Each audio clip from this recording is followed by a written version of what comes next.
చూస్తే హైడ్రా పేరిట జరిగిన అరాచకం అంతా ఇంత కాదు. మనం అందరం కూడా చూస్తున్నాం. ఇట్లా చూస్తే అసలు రాష్ట్రంలో ఒక బ్లాక్మెయిల్ పాలన, రేవంత్ పాలనలో మీరు చూస్తే basically Revanth is a blackmailer.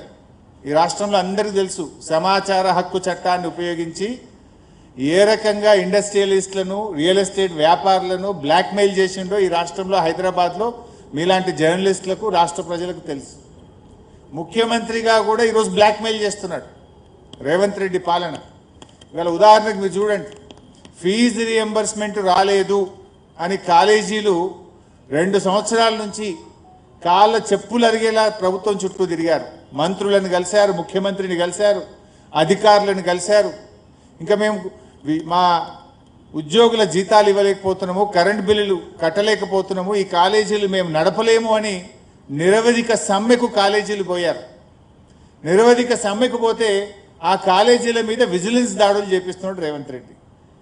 పోలీసులను పంపించి కాలేజీల యాజమాన్యాన్ని భయభ్రాంతులకు గురి చేస్తున్నాడు రేవంత్ రెడ్డి. పైసలు ఇయ్యవైతివి, కనీసం సమ్మె చేసే హక్కు కూడా లేదంటే ఇది బ్లాక్మెయిల్ కాకపోతే ఏంటిది రేవంత్ రెడ్డి గారు? నువ్వే చెప్పినావు దసరాకు 600 ఇస్తా, దీపావళికి 600 కోట్లు ఇస్తా అన్నావు. మరి ఇయ్యలేదు కదా. చూశారు, 2 ఏళ్ళు టైం ఇచ్చారు నీకు. అదే బీఆర్ఎస్ ప్రభుత్వం 6 ఏళ్ళు మా 9.5 సంవత్సరాల పాలనలో 19,500 కోట్లు ఫీజు రియంబర్స్మెంట్ మేము చెల్లించాం. వైఎస్ఆర్ గారు ప్రారంభించిన పథకమైన ఇది మంచి పథకమని మా ముఖ్యమంత్రి ఆనాడు కేసీఆర్ గారు ఈ పథకాన్ని కొనసాగించినాం.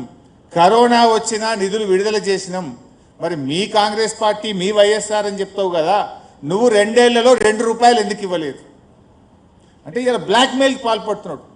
వాళ్ళు న్యాయబద్ధంగా రావాల్సిన ఫీజు రియంబర్స్మెంట్ డబ్బులు ఇవ్వమంటే ఇలా బ్లాక్మెయిల్ రాజకీయాలకు రేవంత్ పాల్పడతా ఉన్నాడు. ఇలా కాలేజీలు బంద్ అయినాయి. జూబ్లీ హిల్స్ ప్రజల పిల్లలు కూడా కాలేజీల్లో చదువుతున్నారు కదా, వాళ్ళ పిల్లలు ఎందుకురా బాబు నువ్వు కాలేజీకి పోతలేవంటే ఫీజు రియంబర్స్మెంట్ రేవంత్ రెడ్డి ఇస్తలేడు, మేము ఇంట్లో కూర్చున్నాం, మరి ఆ డబ్బులు ఇవ్వలేడు కనుక కాలేజీలు బంద్ చేసిండ్రు అంటున్నారు. మరి ఆ పిల్లల మంచి కోరుకునే తల్లిదండ్రులు పిల్లల భవిష్యత్తు చెడిపోతుంటే ఇంకా కాంగ్రెస్కి ఏ రకంగా ఓటేస్తారు? అదేవిధంగా ఆరోగ్యశ్రీ, ఇది కూడా వైఎస్ఆర్ గారు ప్రారంభించిన పథకం. కేసీఆర్ గారు ఈ పథకం మంచిదని 2 లక్షల రూపాయల నుంచి దాన్ని 5 లక్షల రూపాయలకు పెంచాడు. ప్రతి కుటుంబానికి ప్రతి ఏడాది 5 లక్షలకు పెంచింది కేసీఆర్ ప్రభుత్వం. ఆసుపత్రుల సంఖ్య పెంచాం, వ్యాధుల సంఖ్య పెంచాం, 7,000 కోట్ల రూపాయలు ఖర్చు పెట్టి ఆరోగ్యశ్రీ పథకాన్ని బీఆర్ఎస్ ప్రభుత్వం కొనసాగించింది. 2 ఏళ్ళైంది రేవంత్ రెడ్డి గారు వచ్చి. దాదాపు 1900 కోట్లు బకాయి పడితే ఆరోగ్యశ్రీ డబ్బులు ఇవ్వకపోతే వాళ్ళు సమ్మె నోటీస్ ఇచ్చారు. అయ్యా ఎప్పుడు ఇస్తారు అని అడిగి 2 సంవత్సరాలు వేచి చూసి నోటీస్ ఇస్తే ఆసుపత్రుల మీదకి నోటీసులు, పోలీస్ దాడులు, మున్సిపల్ దాడు అధికారులు వెళ్ళి వేధింపులు, విజిలెన్స్ దాడులు, నీ మెట్లు రోడ్డు మీదకి వచ్చినాయి, నీ హాస్పిటల్ కూలగొడతాం, నీ ఫైర్ ఇంజన్ అలారం పనిచేస్తలేదు, నీ హాస్పిటల్ సీజ్ చేస్తాం. ఇదా బ్లాక్మెయిల్? ఒక ప్రభుత్వం నడిపే తీరిరా? కాలేజీలు ఫీజు రియంబర్స్మెంట్ అడిగితే పోలీసులను పంపిస్తావు, ఆరోగ్యశ్రీ బకాయిలు చెల్లించమంటే పోలీసుల్ని పంపిస్తావు. భట్టి గారు మీ అందరికి గుర్తు, అప్పుడు హైడ్రాస్ ప్రారంభంలో భట్టి గారు ఒక ప్రెస్ మీట్ పెట్టి పెద్ద వీడియో ప్రజెంటేషన్ ఇచ్చాడు. ఈ రాష్ట్రంలో దాదాపు 11 పెద్ద ప్రాజెక్టులు, 13,000 కోట్ల విలువ కలిగిన ప్రాజెక్టులన్నీ చెరువుల్లో కడుతున్నారు, చెరువు శిఖంలో కడుతున్నారు అని వీడియోలు వేసి ప్రజెంటేషన్ ఇచ్చిండు భట్టి గారు. ఇవన్నీ కూడా ఆపేయాలన్నాడు.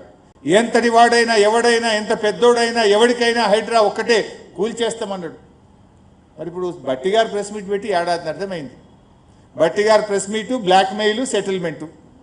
ఇలా 11 ప్రాజెక్టుల గురించి మళ్ళీ మాట్లాడుతుండ్రా? ఆ 13,000 కోట్ల రూపాయల విలువ కలిగిన ప్రాజెక్టుల గురించి ఆనాడు Bhatti deputy CM press meet, CM settlement.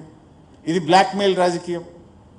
అదేవిధంగా ఉద్యోగ సంఘాలు, వాళ్ళు రిటైర్మెంట్ అయిన ఉద్యోగులకు పెన్షన్ బెనిఫిట్స్ వస్తలేవు, డిఏలు రావడం లేదు, పిఆర్సీ రావడం లేదు. ఉద్యోగ సంఘాలు ఎక్కడన్నా నోరెత్తితే వాళ్ళ మీద ఏసీబీ దాడులు, బ్లాక్మెయిల్. ఉద్యోగ సంఘాలు ఇలా దేశంలో అత్యధిక